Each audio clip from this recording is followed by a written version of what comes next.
Hello everyone and welcome to Chapter 1 of Intro to Biotechnology. I'm really happy that you're here with me. So biotechnology is a relatively new field in science compared to some of the older fields like just pure biology, chemistry, physics, and things of that nature. So we're going to devote Chapter 1 of this course to just trying to figure out exactly what is biotechnology? And each one of these videos in this series is going to cover one of these sections at a time. So this video will cover section 1.1. We're going to try to figure out and define what biotechnology actually is. So biotechnology, if you want to come up with a strict definition, biotechnology is the application of science and engineering to manipulate living cells to produce products or services that may make human lives better. Okay, let's cut through that and really say what we mean. So what I've always understood is that some of the pure science is basically just the pursuit of knowledge, right? So biology, chemistry, physics, those are the sorts of things that, as time goes on, new discoveries are made and we learn more and more and more. And everything that scientists do in those fields is all about just the pursuit of knowledge. It's what we call pure science. Technology, on the other hand, is basically the application of the things that we learn through those fields by using pure science. We manipulate our knowledge and what we have learned to make our lives better, to make the world a better place to live in. So biotechnology is really just the application of what we know about living organisms and basically manipulating them and manipulating what we know to use that biological information to make things better for us, right? So let's look at some examples. So you're going to see some things on this list that really should be very familiar to us, especially in this day and age that we live in right now. So vaccines and pharmaceutical drugs, medicines, right? So living in the year 2020, as of the date of this recording, obviously the COVID-19 pandemic is a very, very big topic nowadays. So obviously we can kind of daydream right now about how nice it would be to have a vaccine against the coronavirus or to have just some sort of medication that's effective in fighting it. Well, eventually those things are going to come, and they will come by the use of biotechnology and a lot of the techniques that we will talk about throughout this semester. Food and beverage, so these are things that you might not think about, but if you think about brewing beer and alcohol, that takes fermentation, which takes living organisms, living cells, to actually produce the alcohol via that fermentation process. Genetically engineering fruits and vegetables, making cheese, and other sorts of products like that. So those are all processes that in some way or form use living cells, and we use what we know about those cells to make changes or to produce things that we need. Textiles, so this one's actually kind of interesting. You're looking at the picture of these, what you call stonewashed jeans. Initially, the way that I suppose you got the whole stonewashed effect on these textiles is that you wash them in a washing machine with a bunch of rocks. That's why it's called stonewashing. But having a bunch of rocks in a tumbling washing machine obviously did a lot of damage to the machinery, so they actually got cells to produce a material that actually will kind of eat away and digest the denim material and actually produce that stonewashed look. Selective breeding, so this kind of gets into the genetics aspect of what you probably think biotechnology is all about. So we can take what we know about an organism's genetics and manipulate it, basically crossbreed different organisms like these dogs that you see here, or like these flowers that you see here, to get desired outcomes. Once again, we are utilizing what we know about an organism and manipulating things to our advantage. And by no means is this an exhaustive list. We will be talking about lots and lots of different examples throughout the semester, and we're really going to be building a solid foundation so that we can understand how products like this come to be made. And here you can actually see a table from the book that in a little bit greater detail lists some very specific products that were produced as a result of the biotechnology kind of explosion in the past 50 years. So you might see some things on this list that you recognize, like Roundup weed killer, which is made by a biotech company called Monsanto. You'll see maybe some things that you don't quite recognize, but if you look at the specific applications, obviously you're seeing things like insecticides, vaccines for things like hepatitis B, drugs that treat diabetes, more pesticides, asthma treatments, enzymes for digesting proteins. So you're seeing lots of very specific applications on this list, and really the thing that they all have in common is that a scientist or a group of scientists somewhere recognized that there's this problem that it would be nice if we could use biotechnology to solve, and through many years of hard effort, they came up with these specific products, and these products can then be marketed and sold for a very tidy profit by the specific biotechnology company that eventually gets the patent, which is something that we'll talk about here shortly. So, one of the amazing things about biotechnology, it might seem daunting, it might seem like a bit of a pain if you're just kind of getting into this for the first time, but biotechnology truly is multidisciplinary, meaning that you're really not just dealing with needing knowledge of one specific field. In order to be the most effective biotechnician that you possibly can, you need to have as many tools in your toolbox as you possibly can. So biotechnology is going to be at its most effective when you have simultaneous knowledge of not only biology, but chemistry principles, physics, mathematics, computer software, modeling, statistics, and things of that nature. So really, there is not a single skill that could not potentially go unused if you're trying to come up with a solution for a biotechnology application.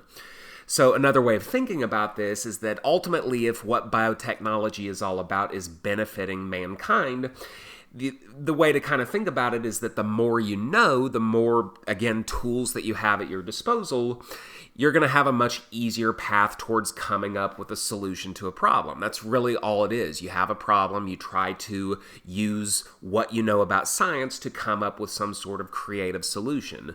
So biotechnology really is a field that very much rewards your creativity and your innovation and your ability to kind of fly by the seat of your pants, coming up with a creative solution to a big problem. So this is a figure that came from a human physiology textbook. It's something that I always like to discuss with my physiology students just because I want them to recognize kind of the gravity of what their field is all about. So on the bottom part of this graph, you're kind of seeing what we call the levels of biological organization, which is something that we'll talk about, I think, in Chapter 2. Basically, the idea that in biology, the most simple type of thing that you can deal with are atoms, and then molecules are made up of atoms, cells are made up of molecules, tissues are made up of cells, and so on and so forth. So I like to show this to my physiology students because I like to get them to recognize that, okay, a physiologist is responsible for everything from, say, a molecule up to a whole population of organisms. So they have kind of a lot of things that they have to be responsible for. Well, for a biotechnician, it's going to be even more expansive than that. We're going to have some knowledge and some expertise with everything from atoms possibly up to the entire biosphere. So depending on what your problem is and what sort of solution you can come up with, the gravity of what you have to know and how wide the umbrella is for what you have to know can really, really, really be very, very wide. So it's something that is very eye-opening once you kind of get into it. So this is the sort of thing that we will definitely talk in great detail as we go throughout the semester, but let's just go ahead and get a taste for kind of what biotechnology is all about at its root. So most biotechnology applications are in some way or form going to manipulate an organism's DNA. So DNA stands for deoxyribonucleic acid. So even if you don't know a whole lot about biology, you probably know that genetic information is stored within the DNA, and this is true for almost every single organism that we know of, right? So we store this genetic information within DNA molecules in very discrete units called genes. So for humans, we have in each one of most of our cells a total of 46 chromosomes. So if you want to picture a chromosome is really just a big continuous piece of DNA. So each chromosome is likely to have somewhere between 100, maybe thousands of individual genes. Well, what is a gene? A gene essentially is the blueprint for how to get the cell to make one specific protein. And again, these are things that we will talk about in greater detail later. So if you think of a gene as just a blueprint on how to build a specific protein, a whole chromosome is basically like a big manual that contains many, many blueprints on how to build many, many different things. I like to think of a chromosome as kind of like a cookbook. So a cookbook is a large compendium that contains many, many, many recipes. So a single recipe would be kind of like a gene. So depending on what you want to cook one particular night, you may pick up your cookbook and flip to one specific page. Similarly, when a cell decides it's time to build one specific protein, it will access what is on a chromosome and find that one specific gene and assemble the machinery needed to do everything that is necessary to build that specific protein. So the reason why we're mentioning this is because a lot of what biotechnology is going to be about is taking what we understand about how cells access their chromosomes, access a particular gene, and build that particular protein, and we are basically going to hijack the process. We are going to say, have one particular gene that we're really interested in, and we can manipulate a cell to get it to really make a whole lot of that one specific protein that we want. A perfect example of this is insulin.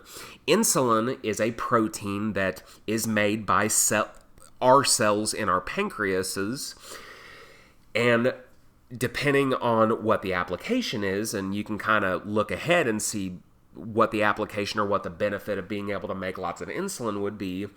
But if, say, we do something like, say, okay, we want to make a lot of insulin, we can take or manipulate that one gene that provides the instructions on how to make insulin.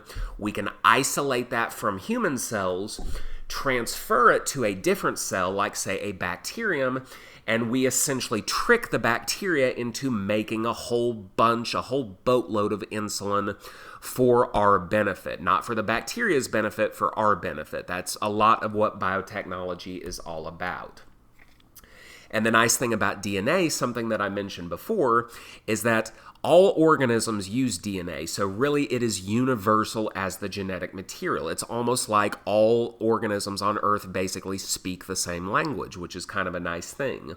So the DNA of one organism really should be very compatible with just about any other organism. It's just going to depend on which organism is going to be the most efficient in making what it is that you want. So in other words, using DNA from one organism can allow us to trick cells of a different organism into doing all sorts of things for us, things that benefit us and things that solve problems that we are dealing with. So as a case study, let's look at, again, the insulin issue. So insulin is very much tied into a disease called diabetes mellitus, particularly type 1 diabetes mellitus. So someone with type 1 diabetes, their problem is that they cannot produce their own insulin. So the pathophysiology behind this is that early on in their childhood, usually before adolescence, but maybe a little later, for reasons that are not completely understood just yet, the cells in their own body, the cells of the immune system, basically start attacking the pancreas, and the cells in the pancreas that would be making insulin ordinarily just get destroyed. So if those cells are bye-bye, then you're not making your own insulin anymore. And that is kind of a problem, because normally insulin is a hormone that is secreted by the pancreas during times in which the amount of glucose or blood sugar is very high. So basically, insulin is acting as a signal or a message that provides instructions to cells all throughout the body, basically tells them, okay, blood glucose is currently too high. What we want is we want you guys, the body cells, to absorb this glucose from the blood so that we can get the levels of glucose in the blood to go back down, and you guys can use that glucose for your own energy benefit, right? So if we chart this out, it goes something like this. Blood glucose is high. The pancreas is going to sense this. It will secrete the hormone insulin, which is indicated by this green circle. There are cells all throughout the body which have receptors for that hormone. The insulin will circulate throughout the body by way of the bloodstream. It binds to those receptors on body cells, and that will stimulate those cells to take glucose from the blood, and that reduces the amount of glucose in the blood. Well, if you know anything about diabetes, kind of the telltale sign of someone with diabetes is that their blood sugar is always very high. And for someone with type 1 diabetes, this is because the step here in which insulin is actually made never happens. So nothing to the right of that red X ever occurs. So we never get that reduction in blood glucose, and the blood glucose stays chronically high. So fairly simple treatment, even if it is a little bit of a pain, is for someone with type 1 diabetes, if they can't make their own insulin, well, let's just inject them with insulin. So this is an example of a biotechnology problem that at one point needed to be solved, and it was solved. So once we figured out that, okay, someone with type 1 diabetes cannot make their own insulin, we need to inject them with insulin. But how do we get our hands on insulin? Do we have to harvest it from other people? Can we make our own insulin? What are we going to do to solve this problem?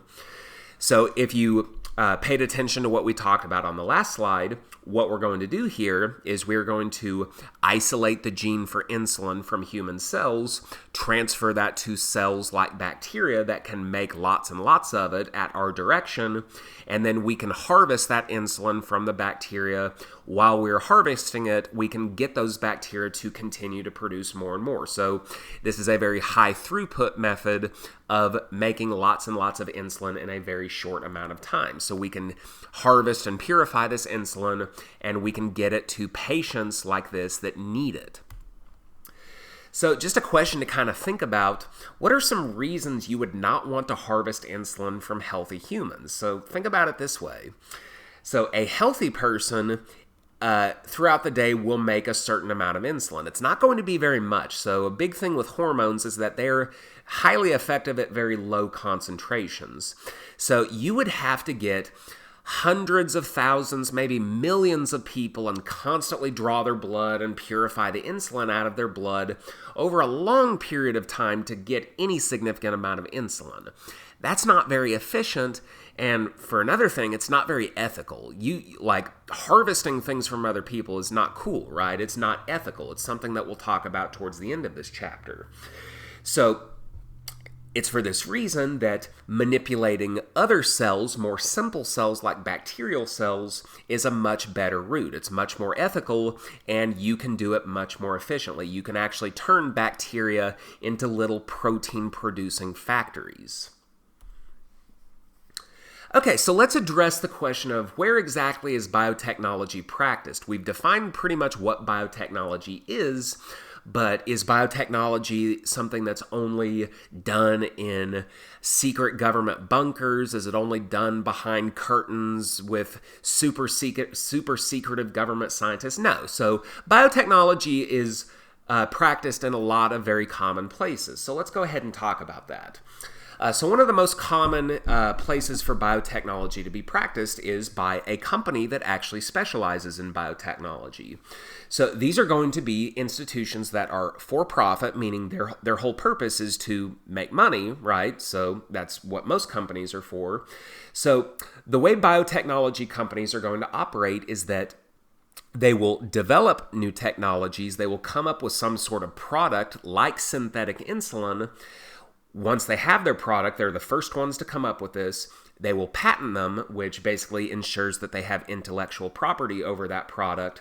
And then they can start manufacturing the product in great quantity and then sell that product for widespread use. And then basically it just turns into a money-making machine at that point. So biotechnology companies invest a lot of their time and effort into research and development. So once you have a product that you patent and you actually produce, that is going to turn a tidy profit, and that will allow you to fund the development of new technologies, and then you can just kind of start the wheel over and over again. So a lot of biotech companies will hire and employ research scientists who their whole job is to study cell processes and come up with new innovations that can then be patented by the company, and then those can be mass produced as well. So some examples of local biotech companies would be something like Loma-Lux here in Tulsa, Oklahoma, which produces a lot of biotech products for dermatology, skin treatment. You're looking at an eczema treatment here. Cytovance Biologics, which is one of the big biotech companies in Oklahoma City, which produces a lot of various things. And then if you want something a little more global, Genentech, which is based out of San Francisco, is actually the first, oldest, and most famous biotech company on the planet. So really, Genentech is at the epicenter of kind of the explosion of biotechnology as an industry. So other than biotech companies, let's also talk about university and research institutions. So these are going to be places that practice more of what you might call pure science rather than looking into technological application. So these are actually still important for our study of biotechnology. So what academic scientists do is that they operate their own labs, and instead of counting on profit coming from already developed products to fund their activities, what academic scientists will do is write grants, basically saying, this is what I propose and this is why you should give me money. That's probably too simplistic a way of looking at it, but that's kind of what it is. This is what I plan to do, this is why it's important, and this is why you should fund this. So they're trying to write these grants to obtain funding for their future research activities. So a laboratory that does not have funding is not a laboratory that can operate.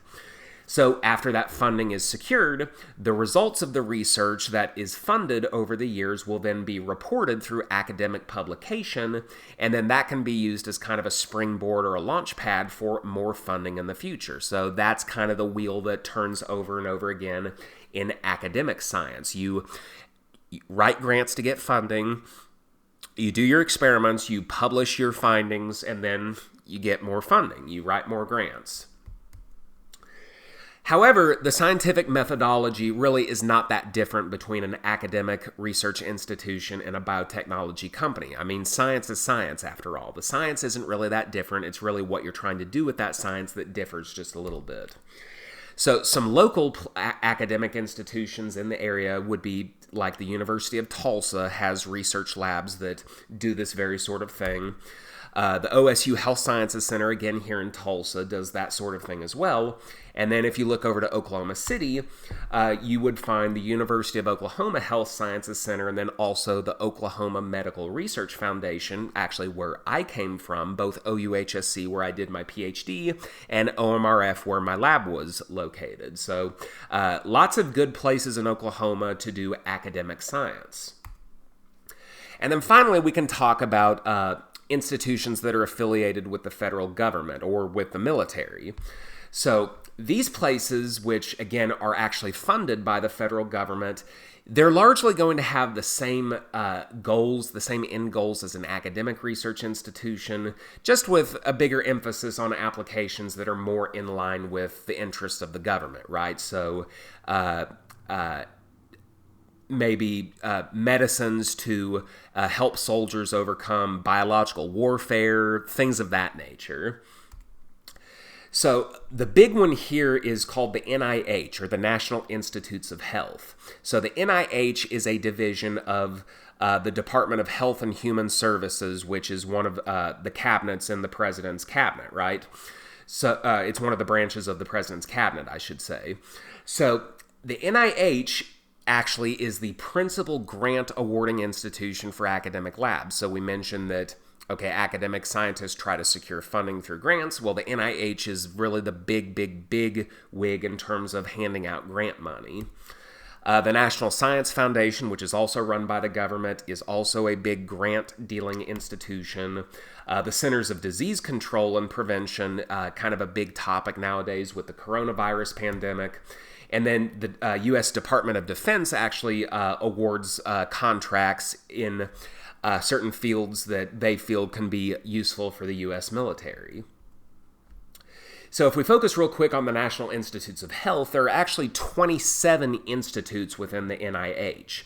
So the Office of the Director, his name is Francis Collins. He was appointed by President Obama a while back, and he is still in place.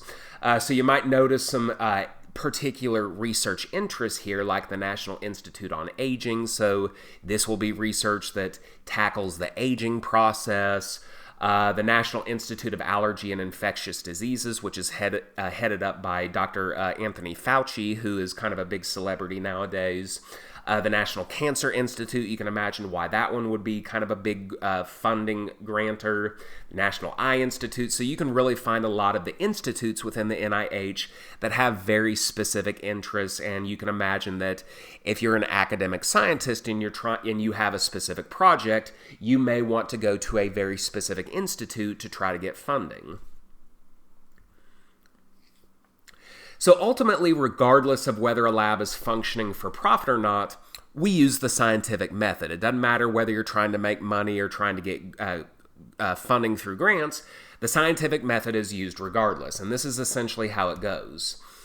So the lab will start with a variety of research interests based on prior observations, either made by the lab or by someone else. Basically, we make these observations, we say to ourselves, it would be really nice if we understood better how this works, or maybe what sort of application we could come up with this.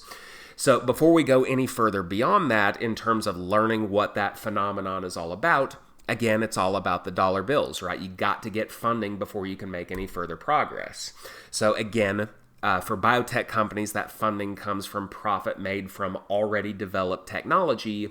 For academic institutions, it comes from funded grants. So once the funding is secured, the head of the lab will design experiments meant to address that particular observation or concern based on their research interests and trying to answer very important questions. So again, the funding, wherever it comes from, will be used to purchase materials needed to carry out experiments. One of the very jarring things and eye-opening things that you will come to understand once you actually get into a lab is just how damn expensive everything is. Just a single tube that contains less than a milliliter of a particular reagent may cost like $300 or $500. A really nice microscope might cost $100,000. It's really crazy how expensive things are, so it really underlies how important the funding is. So once you have done a whole lot of experiments, usually over the course of several years, the results of those experiments are analyzed and scrutinized very carefully for their significance. Is this result in line with our initial hypothesis? If it's not, we need to go back to the drawing board and come up with a better hypothesis. So once a slew of data are collected and are consistent with kind of a central model of many verified hypotheses, the work is then submitted for publication in a scientific journal. So even biotech companies submit things for publication, right? That allows them to kind of have dibs on a patent. So, like I said before, publication in a reputable journal will act as a springboard for patenting of a new technology or for obtaining new grant monies. The better the journal, the more impactful the journal, the better. Either way, once you secure even more funding, the cycle of research can continue, and that is basically what it is all about. So here you can see that biotechnology itself is kind of divvied up into 4 different branches, kind of depending on what your interest is. So you've got industrial and environmental biotechnology, so either making materials that we as humans need or using biotechnology to make the world a better place to live in. Medical and pharmaceutical biotechnology, essentially trying to make all kinds of different medicines, antibiotics, vaccines, and things of that nature. Agricultural biotechnology, so using what we know about the biology of things like plants and insects in order to make more efficient and better crops, crops that are resistant to drought or insects or things of that nature. And then diagnostic research biotechnology, which is all about coming up with technologies that allow us to diagnose things like the coronavirus infection and things of that nature. So before you get too far into biotechnology, not that you're about to be turned off by what I'm about to say, quite the opposite, biotechnology is a very stable industry that is only going to experience even more rapid growth than it already has. So if you're concerned about being able to obtain a job in the future, biotechnology is absolutely not a bad field to go ahead and get into. There is always going to be demand for biotechnicians. So before we wrap up this video, let's look at one last specific example of a biotechnology application that, say, comes from one of those branches we talked about. In this specific case, diagnostic research biotechnology. This is called DNA fingerprinting, and it allows us to kind of look at the DNA molecule again. So what you're looking at here is kind of a big, weird-looking spread of these little black bars, right? So what the heck are we looking at here? So each individual little thin black line is an individual DNA molecule. And initially, before this gel was run, so these DNA molecules are kind of being run through a gelatinous substance called agarose.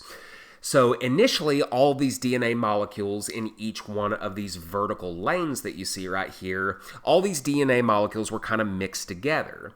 So the thing about DNA is that DNA molecules are negatively charged, so we can always count on that. So if we expose this gel that has the DNA molecules loaded into it, if we expose that gel to an electric field, all the DNA molecules are going to migrate in the same direction, from the top of the gel where they're loaded down towards the bottom where the anode is located. So basically, what this is doing is separating the DNA molecules on the basis of their size. The smaller a DNA molecule is, the faster it is going to migrate to the bottom, and the bigger a DNA molecule is, the slower it's going to go, and the more it's going to kind of stay at the top here. So the biggest DNA molecules are at the top, and then as you go from top to bottom, they get smaller and smaller. And then the thickness of the bands indicates how much of that particular molecule of DNA is present.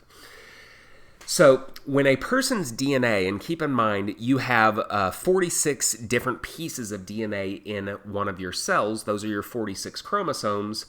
If you treat your DNA with a type of enzyme called a restriction enzyme, it is going to start cutting the DNA at very predictable places. So it will take a single very large piece of DNA and chop it up into fragments that have a predictable length, because we know where those enzymes are going to cut. So, as we said, this fingerprinting technique will separate the DNA fragments on the basis of their size. And because a person's DNA is by and large fairly unique, their fingerprint, if we take one individual unique person's DNA and we fingerprint it and cut it up with these enzymes, it will produce a pattern that should be always reproducible. And it should be different from most other people's. So this technology was developed with the idea that it's been really hard to kind of pinpoint the culprit in various crimes and legal proceedings based on, and what we're using here is that we're taking advantage of the fact that culprits often will leave DNA evidence behind, and once we have several suspects, we can fingerprint them and see whose pattern matches the DNA found at the crime scene. So the particular case that was talked about in the book was the O.J. Simpson trial. Unfortunately, this sort of technique was not actually admissible in court because the blood sample in which the O.J. Simpson's DNA came from was not handled properly, so the DNA kind of degraded a little bit over time, and this actually wasn't able to be used. But when it's used properly, it should be very highly reliable. Okay, so that is going to do it for our introductory look into biotechnology. So join us next time and we will start looking into what is biotechnology a little bit further. So I will go ahead and sign off for now, and I look forward to seeing you next time. Bye-bye.